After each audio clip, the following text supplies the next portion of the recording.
Bonjour à tous. Aujourd'hui, nouvelle séance de travaux pratiques de biochimie à distance. Séance particulière, bien évidemment, puisqu'on va voir l'HPLC et la CPG en termes pratiques. Comme si nous étions en TP, bien évidemment, vous n'allez pas pouvoir manipuler. J'espère bien que vous pourrez manipuler l'HPLC et la CPG lorsqu'on se retrouvera dans un vrai laboratoire. Il y a quand même des notions très importantes en termes de pratique auxquelles il faut s'initier. Et aujourd'hui, particulièrement, cette notion d'étalonnage interne et d'étalonnage externe. Mais nous, ce qu'on connaît, nous, en réalité, c'est la notion d'étalonnage externe. Je dis on connaît parce qu'on l'a souvent utilisé, et notamment en spectrophotométrie. Alors en effet, imaginez en spectrophotométrie, vous avez une solution A qui absorbe avec une concentration molaire A, et cette concentration est ici de 2 moles par litre. Comme vous le savez, enfin du moins j'espère que vous le savez, si j'ai mon bécher ici, que je prélève 1 ml, ou alors que je prélève 1,8 ml, imaginons, eh bien je vais obtenir des absorbances. Donc absorbance 1 égale epsilon, coefficient d'extinction molaire, fois L, la longueur de la cuve, fois la concentration molaire 2A. Quant à ma deuxième expérience, là où j'ai mis 1,8 ml dans une autre cuve spectro, imaginons une absorbance A2, epsilon L, Ca. Autrement dit, vous comparez les deux écritures, epsilon L, Ca, epsilon L, Ca, ce sont les mêmes, et oui, effectivement, ce que je vous ai dit plusieurs fois, c'est qu'en spectrophotométrie, comme on mesure une concentration, eh bien, si les concentrations sont identiques, les absorbances seront les mêmes, autrement dit, peu importe le volume que vous mettez dans vos cuves. Donc c'est très intéressant cette propriété. Alors imaginons que ça, ce soit une expérience avec une solution, une molécule A à concentration A. Imaginons que cette même molécule A met une autre concentration, 4 moles par litre, plus concentrée. Et je prends un autre volume, ni 1 ni 1,8, mais je prends 1,3 ml. Et là, j'obtiens une absorbance A3. Et comme la concentration est différente, j'écris epsilon L, concentration A', c'est cette concentration de 4 moles par litre. Et vous comprenez bien, puisque j'ai écrit A', eh bien, APS A3 sera différent de APS A1, qui est égal à APS A2. Donc bref, j'aurai une concentration différente. Pourquoi? Parce que une absorbance différente, pardon, parce que les concentrations molaires sont elles-mêmes différentes. D'accord? Et donc, ce que je vais pouvoir faire, ce qui va être très intéressant, c'est que j'ai beau avoir fait deux expériences, une expérience ici, par exemple, que je vais appeler expérience, alors que je ne dise pas de bêtises, à prime, ici ça va être mon étalon, imaginons, et ici ça va être une expérience échantillon de concentration inconnue. Donc là j'ai une concentration étalon, là j'ai une concentration échantillon. Et bien, ce qui s'avère ici, c'est que le rapport de APS sur C, dans les deux expériences, eh bien, les deux rapports de APS sur C sont égaux.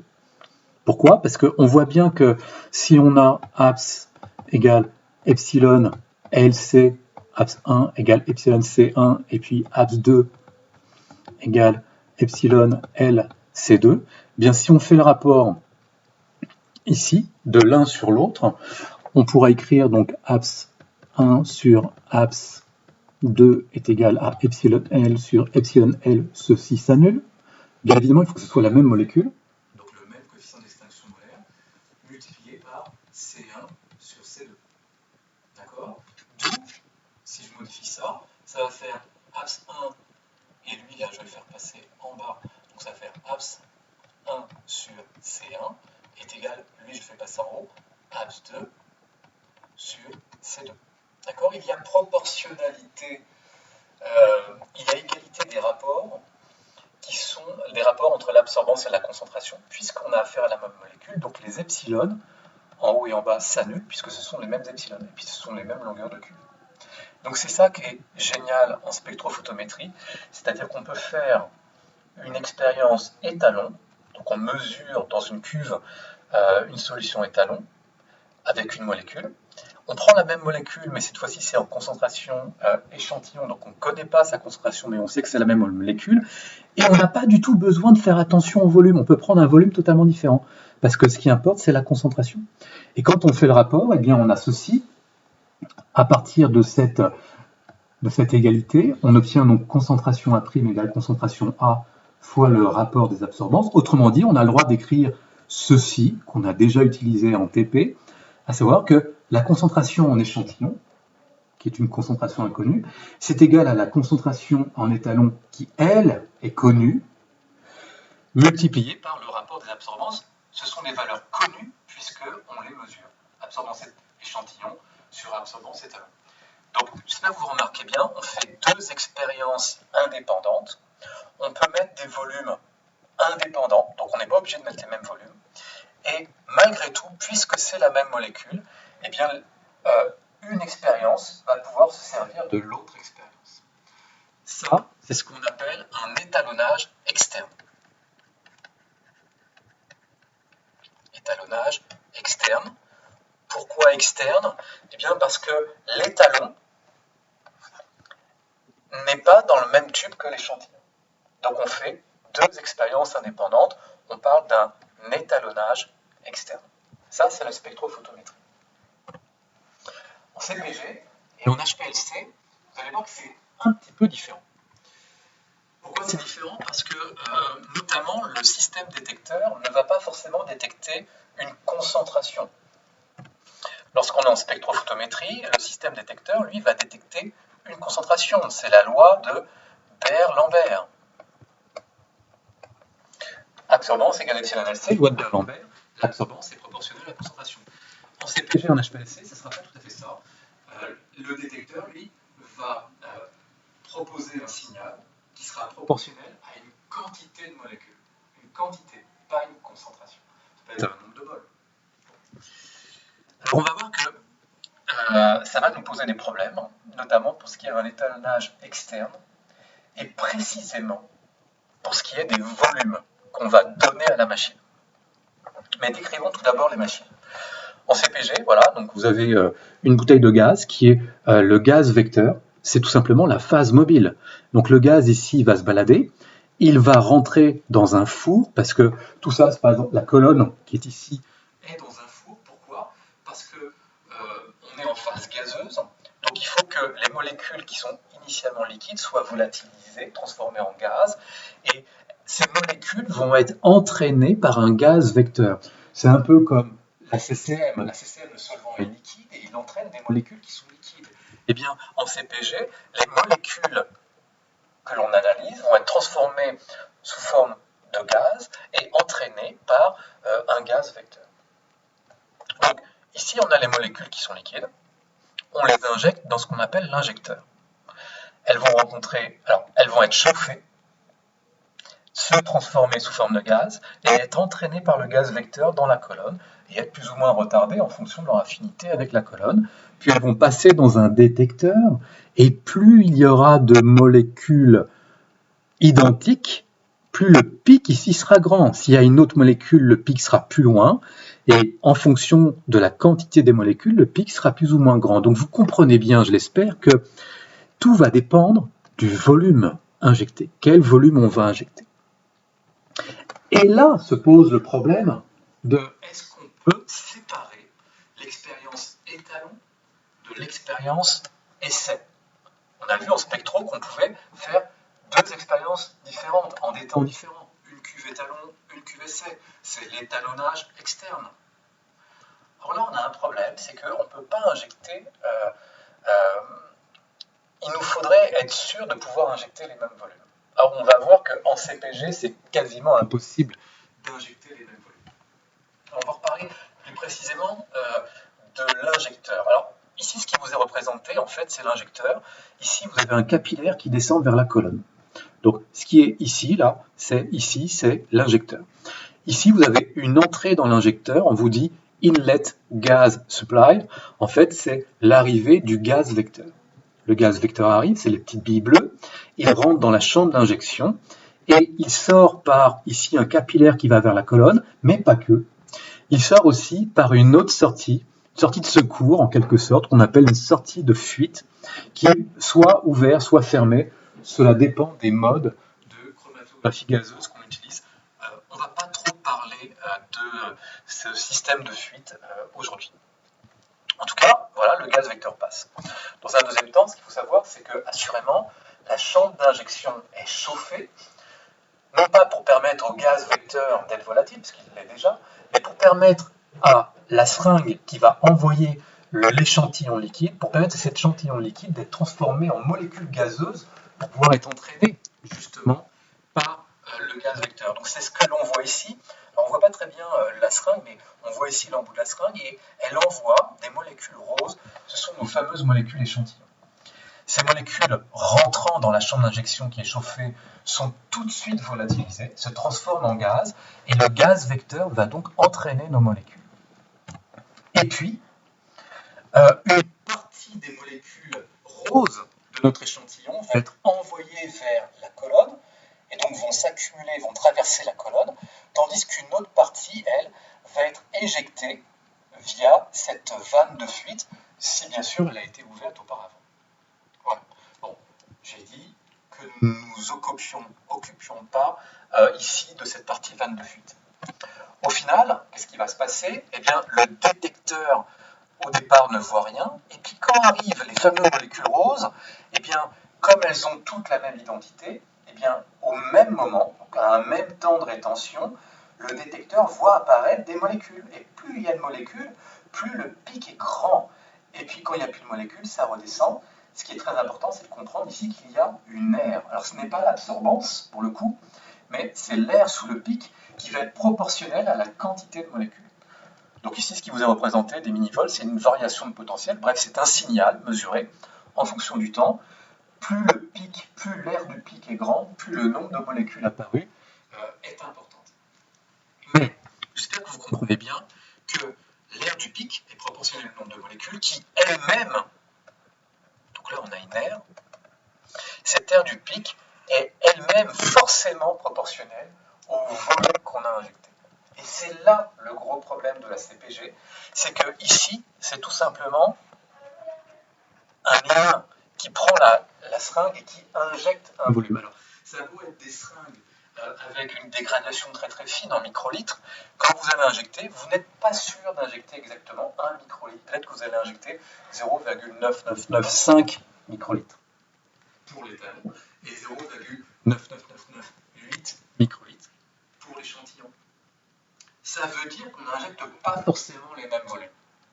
Et c'est très néfaste, puisque si en spectro on se moquait des volumes parce qu'on était en concentration, et bien ici en CPG on n'est pas en concentration, on est en nombre de molécules.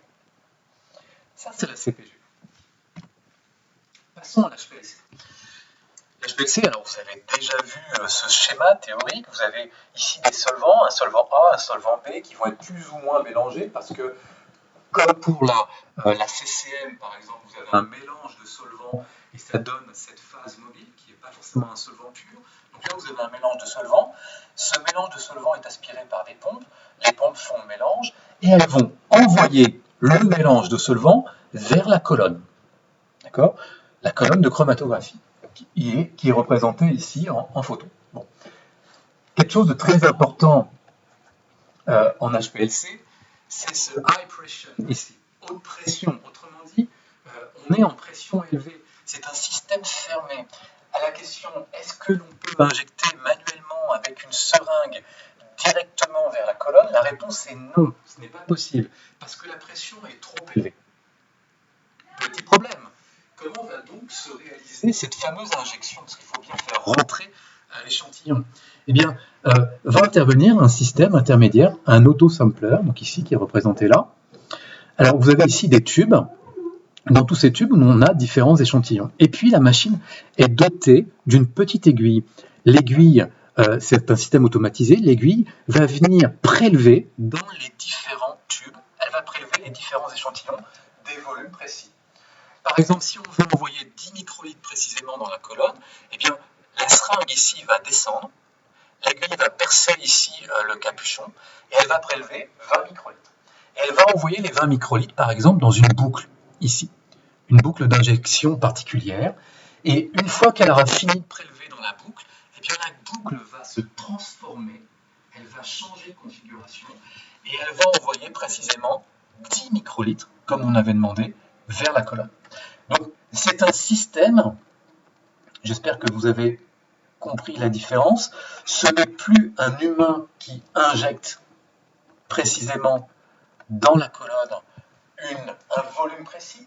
Ici, c'est un système automatique avec un système de boucle qui envoie un volume précis vers la colonne. Et ça, c'est très important.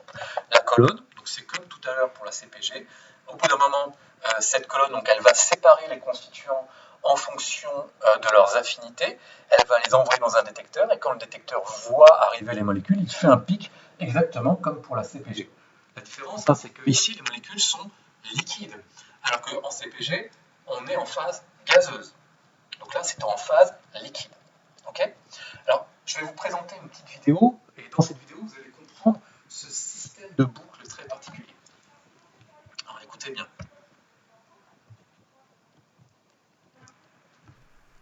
Voici le schéma d'une boucle d'injection que l'on peut trouver classiquement dans un chromatographe HPLC et qui sert à l'injection d'un produit à analyser. Sur ce système, on peut décrire la pompe. La pompe va aspirer le solvant d'un réservoir à solvant pour l'injecter dans la colonne. La colonne est ici, qui contient la phase stationnaire. Ensuite, voici le système de la boucle. La boucle est composée de 6 trous. Ces 6 trous vont pouvoir pivoter pour se mettre en correspondance et rejoindre les différents compartiments. Et enfin ici, on a la boucle. La boucle est composée d'un tuyau dont le volume est connu précisément. Ce sera le volume à injecter. On a ici la partie d'injection. C'est ici que va rentrer la seringue pour injecter le produit dans la colonne. Et ici, enfin, on a un réservoir poubelle qui permet de récupérer le produit en trop-plein de la boucle. Une fois la pompe allumée, le solvant est aspiré vers la colonne. Le solvant passe par la boucle à travers les 2 orifices qui ont été mis en correspondance. Ensuite, on remplit la boucle avec le produit analysé. Le volume injecté doit être supérieur au volume de la boucle pour être certain que la boucle soit pleine. Le surplus de produit part dans le récipient poubelle.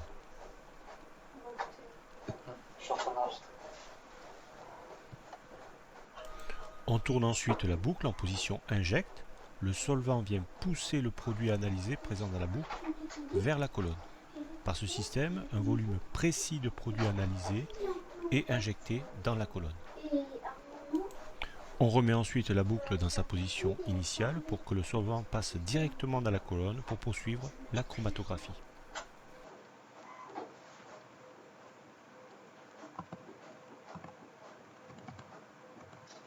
Donc voilà, j'espère que vous avez bien compris que finalement le volume qui est envoyé en HPLC par ce système autosampler est un volume parfaitement connu, parfaitement défini. Donc le volume est constant si on l'a décidé. Par conséquent, si le volume est constant, ça veut dire qu'on peut faire une mesure, une expérience donc qui soit une expérience étalon. On fait une manip, on obtient un chromatogramme étalon. Et puis, on peut faire une expérience échantillon, et à ce moment-là, on obtient un autre chromatogramme. Et puis, on peut alors comparer les 2 chromatogrammes et faire exactement ce que l'on a fait tout à l'heure en spectrophotométrie, c'est-à-dire qu'on est en étalonnage externe. Étalonnage externe, c'est-à-dire que l'étalon n'est pas dans le même tube que l'échantillon, c'est un étalonnage externe. On a le droit parce que le volume est constant. Mais en CPG, on n'a pas le droit. On n'a pas le droit parce que les volumes que l'on va injecter ne sont pas constants. Alors, je vais vous expliquer tout ceci sous forme un petit peu mathématique et c'est là que vous devez bien vous concentrer. Donc, dans l'étalonnage externe, imaginons... Alors, attendez, je change de couleur. Imaginons ici que dans un bécher, je mette 1 millilitre d'échantillon. Je mets 1 millilitre d'échantillon et puis je fais un prélèvement. Je vais envoyer vers la machine un volume V1 qui est égal à 10 microlitres. Donc je vais obtenir ma molécule, mon échantillon. Alors, je ne connais pas sa concentration. Bon, peu m'importe. Donc, rho échantillon ici, je ne connais pas. Je fais la même chose, cette fois-ci, mais avec mon étalon. Je prends 1 ml d'étalon. Donc, c'est la même molécule, hein, mais c'est juste que les concentrations ne sont pas connues. Et puis, je vais prélever un volume V2 qui est égal à 10 microlitres. Volume V2 égale 10 microlitres. J'ai une solution étalon, ici, qui a une concentration étalon qui, elle, est connue. Dans le cas où j'ai V1 égale V2, c'est-à-dire où on connaît les volumes, c'est-à-dire que ce sont des volumes V constants. À ce moment-là, qu'est-ce que j'ai le droit d'écrire? Eh bien, l'air, alors, je l'envoie à la machine, et puis la machine me donne un pic. Donc, je vais avoir un signal en fonction du temps, ici, et je vais avoir mon pic. Mon pic va me donner une aire. D'accord? L'aire de mon échantillon, elle va être égale à une constante, K, fois, par exemple, la masse de mon échantillon. D'accord? C'est-à-dire que l'air sous le pic est proportionnel à la quantité d'échantillon. À partir de là, je peux écrire que la concentration massique de mon échantillon, qui est égale donc à la masse de mon échantillon sur le fameux volume que j'ai utilisé, le volume V1. D'accord? Et j'ai donc droit d'écrire que c'est égal à l'air de mon échantillon divisé par cette constante K fois le volume V1. Donc ça, c'est pour mon échantillon. C'est-à-dire que je peux relier ma concentration massique à mon air. Alors, c'est quoi ce fameux K? Pourriez-vous me poser la question? À quoi correspond le fameux K? Si j'envoie 10 microlitres à ma machine, par exemple une HPLC, je lui ai envoyé M molécules avec mes 10 microlitres. Donc, dans les 10 microlitres, il y avait M molécules échantillon. Eh bien, elle va me dessiner une aire et elle va me dessiner un pic. L'air, en fait, va correspondre à comment la machine va réagir. Donc, c'est une constante qui dépend des appareillages. Okay? Et donc, comme ici, j'écris M sur V1, M ici, il est là, donc c'est A sur K, donc c'est A sur K divisé par V1. Donc, j'ai ma concentration de mon échantillon qui va dépendre de mon air. Essayons de voir à présent pour mon étalon. Donc, pareil, j'ai mon signal, ici en fonction du temps, et puis mon étalon, paf, et là il y a une aire qui est un petit peu plus grande, ça correspond exactement au temps, le temps de l'échantillon qui est là, qui est le même que là, puisque c'est la même molécule, mais l'air est un petit peu plus grande. Donc je vais avoir une aire étalon qui va être égale à K, et c'est le même K, puisque c'est le même appareillage, fois cette fois-ci non plus la masse de l'échantillon, mais la masse de mon étalon. Vous êtes d'accord? D'où la concentration de mon étalon est égale à la masse de mon étalon sur le volume V2, et c'est donc égal à l'air de mon étalon sur KV2. De tout cela, j'espère que vous vous rendez compte que finalement, il y a des choses qui sont parfaitement constantes. C'est que K ici sont identiques et V1 et V2 sont identiques. D'accord? Donc si jamais je fais le rapport entre ρ échantillon sur ρ étalon, alors ρ échantillon, c'est là, c'est A échantillon, A échantillon sur KV1, divisé par ρ étalon. Donc ρ étalon, c'est A étalon. Donc comme je divise, je mets mon A étalon, enfin absorbance étalon ici, donc divisé par, donc le divisé passe en haut, KV2, je me retrouve avec ceci. Or, bien évidemment, les cas sont identiques, c'est le même appareillage, et on est en HPLC avec le cas où les volumes étant identiques, je peux les enlever. Et par conséquent, en HPLC toujours, eh bien, on peut écrire que le rapport des concentrations massiques, échantillon sur étalon, est égal au rapport des aires, échantillon sur étalon. Autrement dit, en HPLC, on a le droit, donc c'est vrai en HPLC, En HPLC, on a le droit d'écrire que ρ échantillon égale ρ étalon fois le rapport des aires échantillon sur étalon. Ça, on a le droit en HPLC, et c'est de l'étalonnage externe. Externe parce qu'on a fait deux expériences différentes, on a obtenu deux chromatogrammes différents, et que l'on sait qu'en HPLC, les volumes qu'on va injecter sont précis, puisqu'il y a une boucle d'injection, comme vous venez de le voir un instant avec la vidéo. Donc on a le droit en HPLC de faire de l'étalonnage externe. Mais le problème est hyper important et complexe en CPG. En CPG, c'est un individu qui vient apporter la seringue et qui injecte un volume. Et ce qui veut dire qu'en CPG, je vais prendre une autre couleur, en CPG, vous n'avez pas le droit de barrer V2 et V1.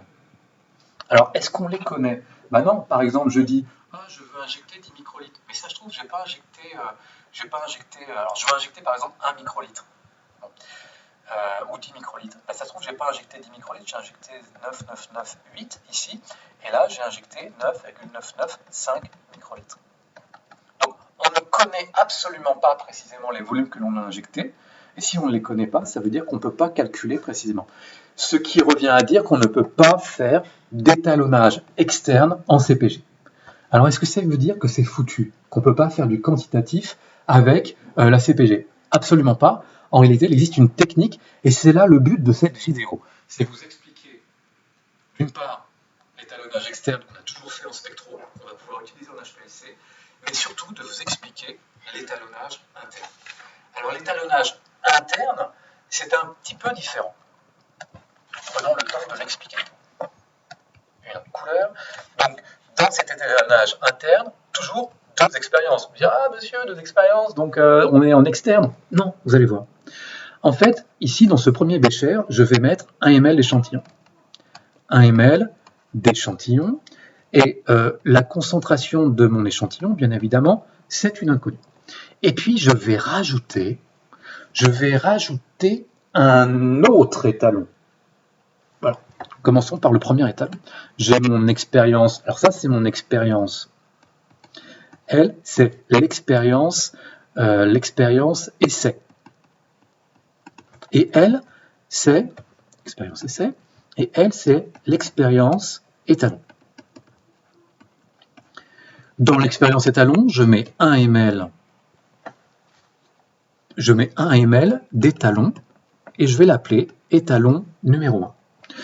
1 ml d'étalon, étalon numéro 1, et je connais, puisque c'est un étalon, je connais... bon, attendez, je l'ai mal écrit. Je connais la concentration de mon étalon. La concentration de étalon va être par exemple égale à 5. Alors je vous passe les unités, ce sera peut-être 5 grammes par litre, mais peu importe. Donc je mets mon étalon. Mais je ne vais pas m'arrêter là, parce que j'ai vu que ça revenait à faire l'étalonnage externe. Non, en fait je vais rajouter une autre molécule qui est un deuxième étalon. Donc en fait, ici, je vais rajouter, alors pas un, décidément, il faut que je me concentre.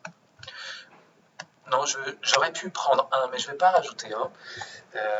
Je vais mettre par exemple, dans ce mélange, je vais rajouter 2 ml d'un étalon 2. Alors c'est quoi la différence entre l'étalon 1 et l'étalon 2? Assurément, ce ne sont pas des molécules identiques. Alors que l'échantillon essai et l'étalon 1 sont des molécules identiques. Alors ça, j'aurais peut-être dû vous l'écrire dès le début, je vais vous l'écrire dès maintenant. Au niveau moléculaire, donc au niveau moléculaire, on a l'échantillon essai qui est égal, l'échantillon essai qui est égal à l'étalon 1. C'est la même molécule. Okay. Par contre, l'étalon 2 n'est pas égal à l'étalon 1. L'étalon 2 est presque similaire à l'étalon 1. C'est-à-dire que c'est une molécule de la même famille. Elle va se comporter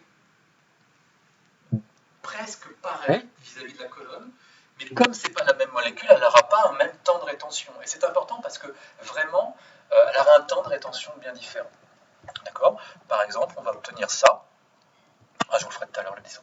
Donc je vais mettre, je continue, je vais mettre donc cet étalon 2, et cet étalon 2 ici, il aura une concentration, donc ρ étalon 2 de concentration connue, qui est égale à 3. Et je vais rajouter ici, dans mon expérience étalon, je vais rajouter 2 ml de mon étalon 2, qui a la concentration massique en étalon 2, qui est elle aussi égale à 3.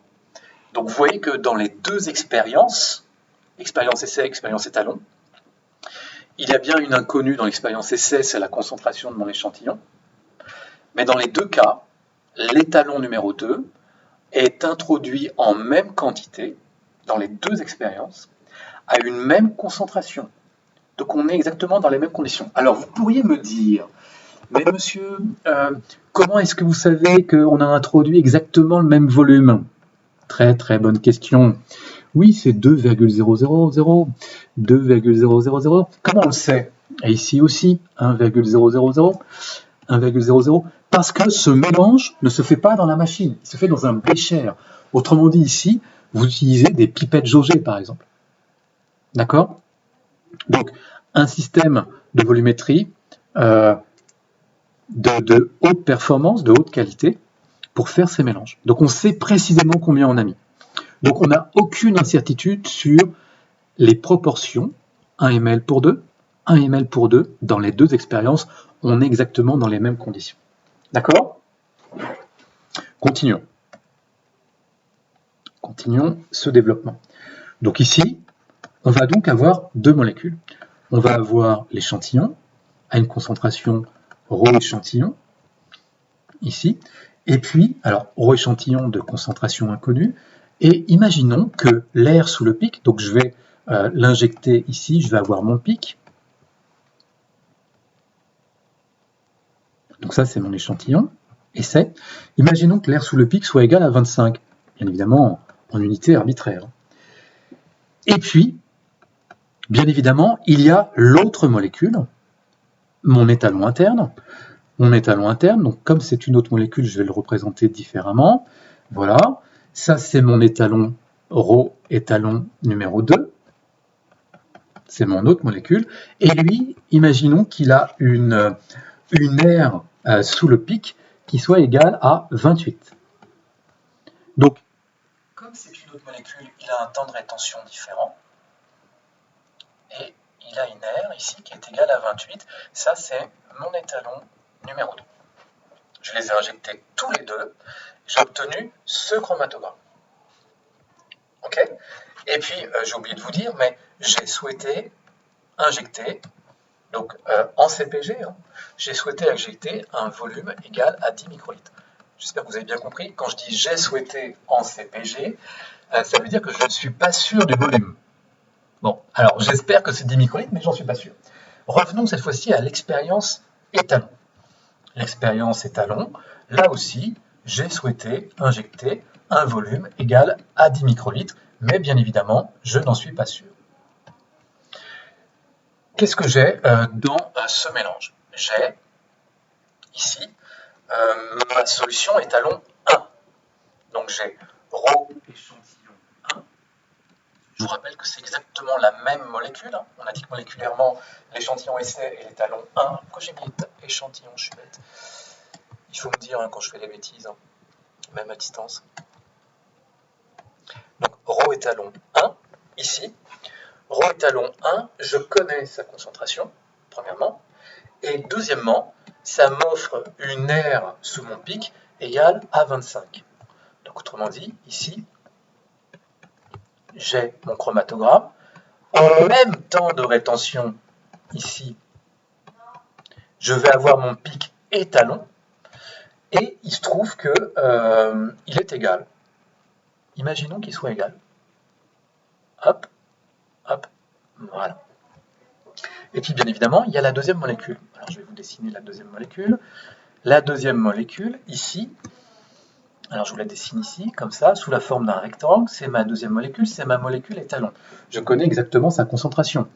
ρ étalon 2. Et là, bizarrement, l'aire sous le pic n'est pas égale à 28, elle est égale à 30. Ok? Alors, réfléchissez un petit peu. Est-ce possible, si j'ai fait ce mélange 1 et 2 ml, 1 et 2 ml, et que j'ai précisément mis 10 microlitres, d'avoir ici une aire sous le pic égale à 30 et une aire sous le pic égale à 28? Ce n'est absolument pas possible d'avoir 30 et 28 là. Si j'avais les mêmes concentrations en étalon 2, et c'est forcément le cas, comment c'est possible que je n'ai pas la même aire sous le pic? Eh bien, c'est possible parce que justement, on n'est pas sûr, nous ne sommes pas sûrs en CPG des volumes qu'on a injectés. Alors vous allez me dire, bah dans ce cas-là, monsieur, on ne peut rien faire, on est foutu. Ici, j'ai une aire sous le pic qui est égale à 30, et ici j'ai une aire sous le pic qui est égale à 28. Eh bien non, on n'est pas foutu.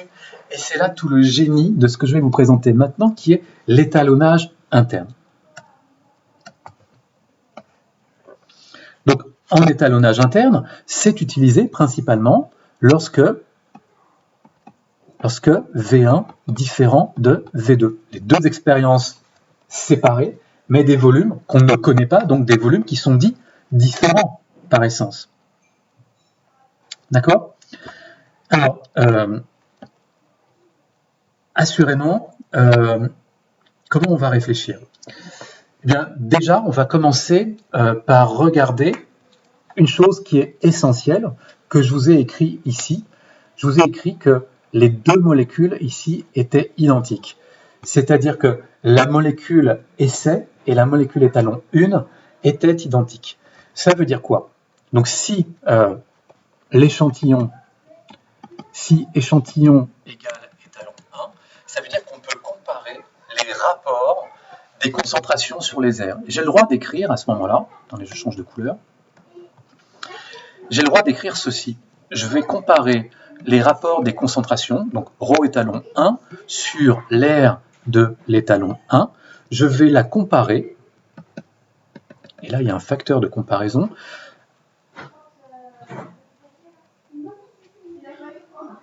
Alors attendez, je fais une pause.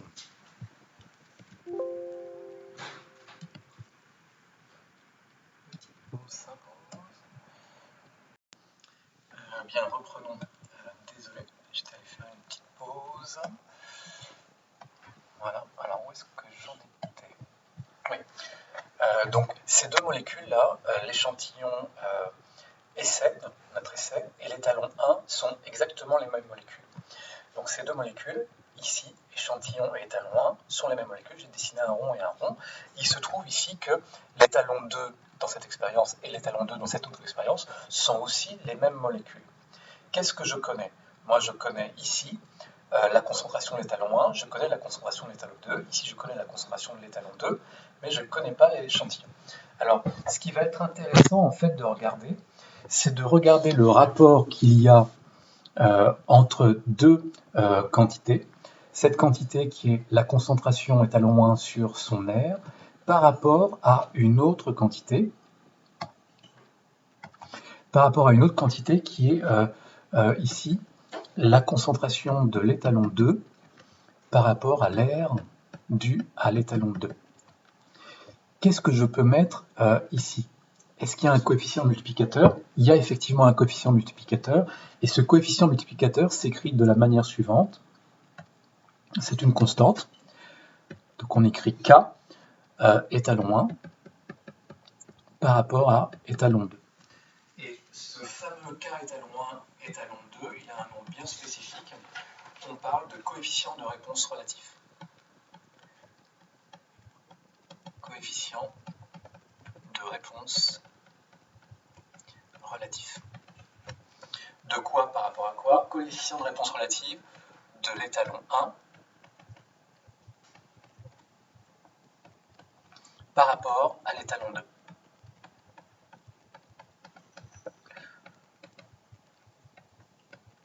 Donc ça, c'est une notion vraiment à connaître par cœur. Ici, là, je vous mets un petit cœur. Il faut savoir écrire ça. Donc, quand on a l'expérience étalon, il y a deux étalons. ils n'ont pas les mêmes temps de rétention, mais ils ont des mêmes caractéristiques de famille chimique. D'accord? Si on connaît les concentrations et qu'on observe deux aires, à ce moment-là, on peut définir ce qu'on appelle le coefficient de réponse relative d'un premier étalon par rapport à un étalon 2. Alors on va le calculer, ce fameux coefficient de réponse relative. On va le calculer, donc j'écris ici K ET1 ET2 est égal à quoi? Donc c'est égal à, alors je reprends ici, ρ ET1 sur A ET1, ici, multiplié par, ceci va monter là-haut, donc multiplié par A ET2 sur ρ ET2. Qu'est-ce que ça donne? On va prendre les vraies valeurs, c'est une application numérique. Je vais changer de couleur. Alors, ρ ET1, il est ici, il est de 5. D'accord? Donc ça donne 5, multiplié par l'aire de l'ET2. L'aire de l'ET2, ici, il est de 30. Le tout divisé par l'aire de ET1, ici, il est de 25, multiplié par la concentration massique de ET2, qui est de 3. Voilà, 5 fois 30 fois 3 fois 25, et ceci est égal, c'est égal à 2.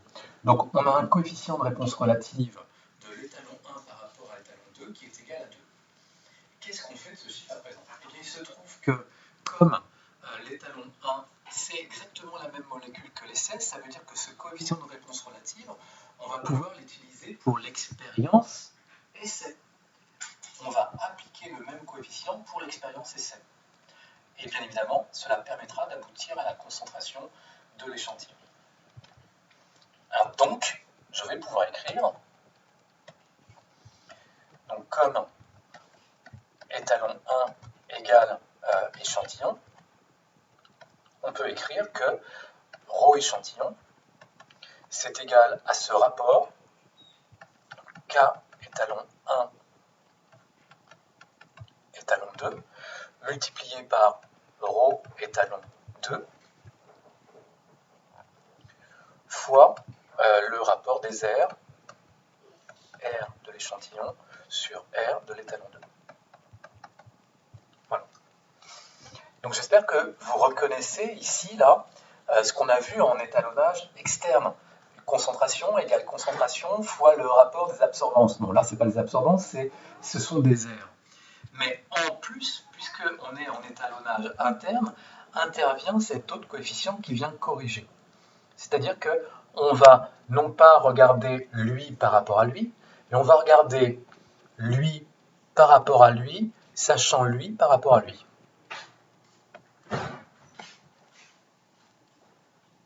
D'accord? C'est exactement ça qu'on est en train de faire.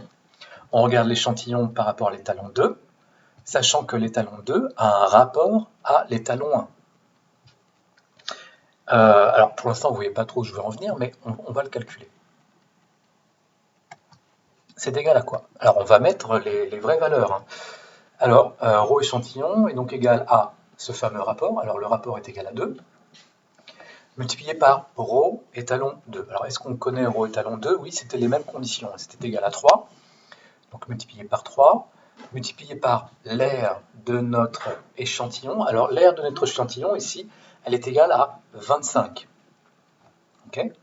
Donc j'écris 25. Le tout divisé par l'aire de l'étalon 2. Oui, mais dans l'expérience essai, donc sur 28. Et qu'est-ce que l'on obtient quand on calcule ça? Eh bien, on obtient 5,36. Donc c'est ma concentration de mon échantillon qui était inconnue, 5,36. Alors, on la compare à quoi, cette concentration? 5,36, ce qui est intéressant, c'est de la comparer avec... Tiens, c'est marrant, ça fait des pointillés. On la compare avec cette concentration-là, qui est la concentration étalon, qui était égale à 5. Petit rappel. Imaginons qu'on faisait une expérience où il n'y avait pas d'étalon 2 et qu'il y avait uniquement l'échantillon et l'étalon 1. j'observe ici que j'ai 25 et 25. Je dis, ah bah j'ai 25 et 25, c'est comme un étalonnage externe, ça veut dire que les concentrations sont les mêmes. C'est-à-dire que si là j'ai 5 et que j'ai les mêmes aires, ça veut dire que là j'ai 5. Or, on ne trouve pas 5. On trouve 5,36. Autre chose, puisque j'ai mis l'étalon 2, ici, là, j'ai mis la même quantité d'étalon 2, j'ai mis 2 ml à une concentration de 3, 2 ml à une concentration de 3, je devrais normalement obtenir la même valeur d'air. C'est-à-dire ici je trouve 30 et là je trouve 28. Comment c'est possible alors que j'ai mis les mêmes volumes concentration, que j'ai une aire de 30 et une aire de 28? Eh bien tout simplement parce que ici le volume n'est pas de 10 microlitres. Peut-être que le volume n'est que de 9 microlitres. Donc puisqu'il y en a moins, eh bien forcément l'aire est plus petite. Mais alors dans ce cas-là, si l'aire est plus petite, pourquoi est-ce que j'ai 25 et 25 ici? Eh bien c'est possible que si justement on a les mêmes aires, que si justement eh bien, on a au départ ici une concentration plus élevée. Donc là j'ai 5 et là j'ai une concentration plus élevée. Mais cette concentration plus élevée, j'en mets un volume plus petit, donc j'obtiens une même aire, 25.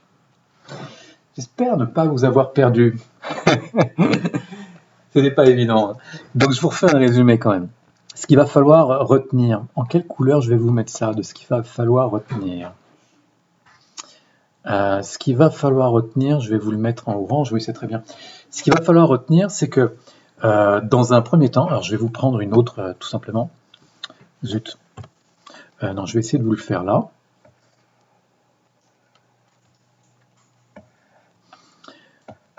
Donc la première étape, c'est qu'il va falloir déterminer le coefficient de réponse relative. Déterminer le coef de réponse relative, bien évidemment, de l'expérience étalon.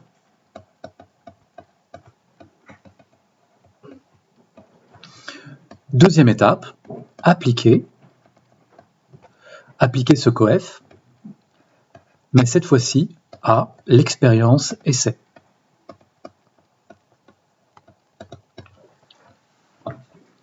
Voilà. Donc, étalonnage externe, c'est possible en spectro, c'est possible en HPLC, mais ce n'est pas du tout possible en CPG parce qu'on ne met pas les mêmes volumes. Est-ce que c'est impossible de faire du quantitatif en CPG? Pas du tout. On peut faire de l'étalonnage interne. Donc on fait de l'étalonnage interne, ici. Et pour faire de l'étalonnage interne, ça veut dire que dans les deux expériences, essai et étalon, on va rajouter une deuxième molécule étalon. Okay. On rajoute cette même molécule en même quantité, et ça nous permet alors de nous affranchir des volumes inconnus. Vous avez remarqué que dans toutes ces formules que j'ai utilisées là, ces applications numériques, en aucun cas n'apparaît les volumes, et c'est ça qui est génial. Donc on s'affranchit